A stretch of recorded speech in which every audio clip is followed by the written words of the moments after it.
هنعمل البيتي فور. الوصفة ديت من محل حلواني كبير جدا في طنطا عندنا، معتمداها بقالي 3 سنين، سهلة جدا، ماشي معايا على الخطوات وان شاء الله هتطلعي احلى بيتي فور. معايا كيلو الا ربع من الزبدة. انا عاملة خليط ما بين النيوزيلندي والفرن. لو حضرتك حابة تعملي الفرن بس او النيوزيلندي مفيش اي مشكلة معاكي، المهم تمشي على الخطوات بالظبط. وعليهم 300 جرام من السكر البودرة المطحون في البيت، علشان اللي احنا بنشتريه بيبقى عليه نشا وهيبوظ لك المقادير جدا. فيا ريت تطحني 300 جرام سكر، عليهم كيلو الا ربع من الزبده، وهتضربيهم كويس جدا لحد ما يبقى القوام معايا كريمي شبه الكريم جانتيه وفاتح ويتضاعف حجمه. هحط هنا 4 من الصفار البيض وبضاية كاملة، يعني 5 صفارات والبياض. يبقى كده الإجمالي معايا 5 بيضات، هنشيل منهم 4 بياض وهنسيب 1 بياض بس والخمسة صفار. أنا هسيبلك المقادير بالظبط في صندوق الوصف عشان لو حابة تعملي لها اسكرين. معايا هنا كيلو من الدقيق، سبت منه 3 معالق في البولة علشان خاطر هقولك تعملي بيها ايه دلوقتي. انا هقسمهم هنا الاتنين، هعمل نص فانيليا ونص شوكولاتة. هنا بقلب بالسباتولا علشان خاطر انا ايديا ما تتدخلش، علشان خاطر ما يعضمش معايا وبالغ في العجن. انا يا دوبك بس هخفي الدقيق علشان خاطر يبقى معايا حش وحلو جدا وما يعضمش ويبقى ناشف ومبوظ الدنيا.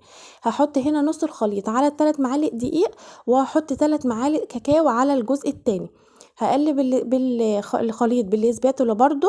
هنا انا بستخدم الكيس، انا دي الوصفه ديت او الطريقه ديت للكيس الحلواني، هما بيشتغلوا بالكيس الحلواني علشان ينجزوا الوقت. المكنه بتقعد تفك وبتقعد العجينه تعلق.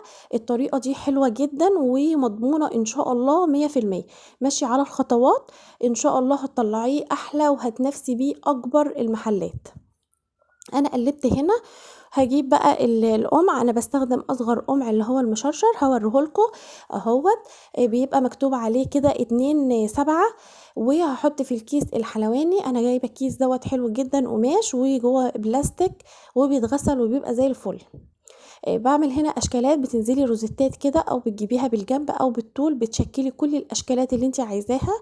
وده شكل كده ايه حلزوني داير ما يدور، شكله حلو قوي في التشكيل، هنشوف مع بعض واحنا بنشكله. وبنزل كده بالشكل دوت بيطلع ورده، كمان البتفورايه بتبقى صغنونه كده بتبقى حلوه قوي.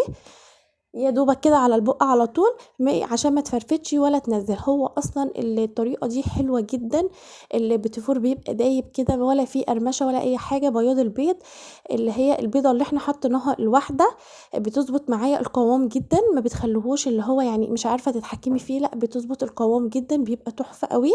جربيه وقولوا لي رايكم فيه، ان شاء الله هيعجبكم جدا. هنا بعمل بالجنب كده بالشكل دوت. الشكل ده برضو حلو قوي ومشهور بيه المحلات.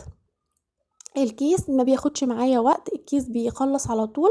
حتى لو في ايديكي 3 4 كيلو ولا بتطلعي اوردرات ان شاء الله هتنجزي على طول جدا. زي ما انتم شايفين كده انا بعمل كل الاشكالات اللي انا حباها. وبتحكم في منتهى السهوله، العجينه بتنزل سهله جدا. بكون مولعه درجه الحراره على 170 علشان خاطر اسوي. طلع معايا بالشكل دوت، شايفين خفيف جدا وكمان مفرغ من تحت ما شاء الله اللهم بارك، تحفه. هنا بقى طلعت الشوكولاته وطلعت الفانيليا. بجيب كيس نايلون، ومعايا هنا بقى الشوكولاته الخام. حابه تعملي بالحليب مفيش اي مشكله، بحط لها معلقتين من الزيت وبعدين بدوبها على حمام بخار ميه. بغلي ميه كده في اي حله، وبحط الحله فيها الشوكولاته وفيها الزيت، وبتسيح معايا بتبقى بالشكل ده. عندك بقى هنا اي حاجه، انا عندي هنا مكسرات، عندي البندق وعندي فستق وعندي جوز الهند وعندي فرموسيلا بني ومربى مشمش. المربى المشمش بتبقى لايقه حلوه قوي مع البيتيفور، بتدي طعم مزازه كده حلو جدا. ممكن تستعملي الفراولة مفيش مشكلة معاكي، بس هما بيستخدموا المربى المشمش عشان بتبقى طعمه مميز قوي فيها. وكمان المزازة اللي بتبقى في المشمش بصراحة بتدي طعم حلو جدا مع البيتيفور.